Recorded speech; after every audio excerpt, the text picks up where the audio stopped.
I just got back from 2819's Access Night of Prayer. It was amazing. And the Lord put it on my heart for me to stop being disobedient and tell my testimony. All right, so boom, here's the story. I'm going to tell you guys how I went from being a little girl knocking on doors as a Jehovah's Witness to becoming a whole distribution of cannabis back in the days that led me to be locked up, that led me to. All right, so boom, here's the story.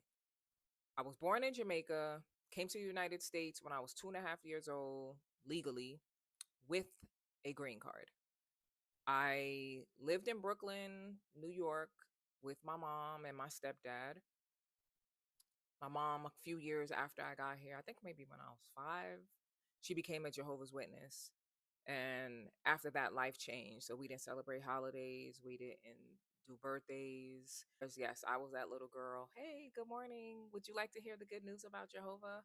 And I loved it. Like, that was all I knew. Like, I'm grateful for the experience. But as I got older and became a teenager and could think for myself, it just wasn't it for me anymore. And so I was disfellowshipped from the Kingdom Hall at 19 years old. I had a miscarriage. And at this point, I'm not even living with my mom, but I'm trying to like restore our relationship and kind of have a mother daughter thing. And I figured I would go tell her that I was pregnant before I told anybody else.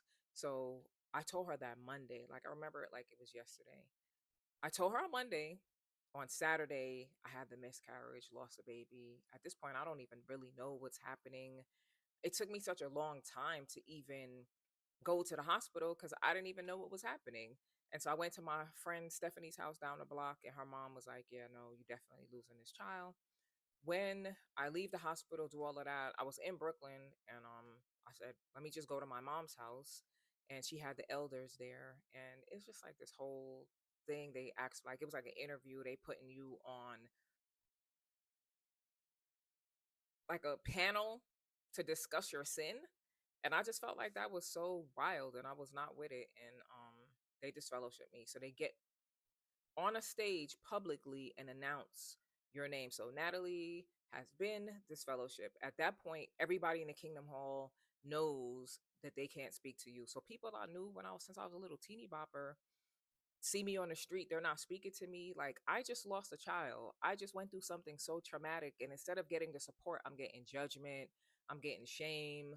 And that's not what I felt like God was supposed to be. So I was like, all right, peace. Like, y'all kicked me out. It is what it is. It was hurtful. I'm not going to say it wasn't.